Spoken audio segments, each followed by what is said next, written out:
தருமபுரியிலேருந்து சுவாமி மலைக்கு எப்படி ஒன் டேயில் போயிட்டு வரேன்றதை இந்த வீடியோவில் பார்க்கலாம், இல்லை எக்ஸ்ப்ளோர் பண்ணலாம். வாங்க. வணக்கம் மக்களே, welcome back to Haris explores.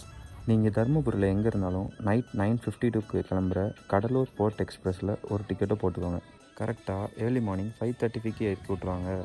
Return 8:30க்கு Trichy ட்ரெயினில் சீக்கிரம் அடுத்த ஸ்பாட்டுக்கு போகலான்னு பார்த்தா ட்ரெயின் 3 hours லேட்டு.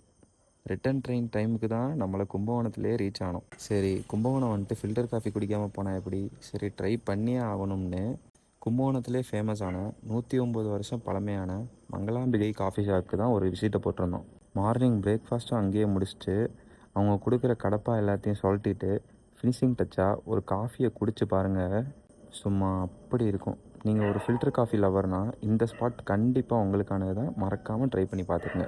அடுத்து நம்ம என்ன பண்ணோம், எப்படி சுவாமி மலை ரீச் ஆனோம், அதை எல்லாத்தையும் பார்ட் 2ல் டீட்டெயிலாக பார்ப்போம். வீடியோ பிடிச்சிருந்தா மறக்காமல் இந்த வீடியோவுக்கு லைக் அண்ட் ஷேரை தட்டி விட்டுருங்க. அண்ட் இதே மாதிரி நிறைய சோலோ ட்ராவல்ஸ்க்கு மறக்காமல் நம்ம பேஜை சப்ஸ்கிரைப் பண்ணிடுங்க.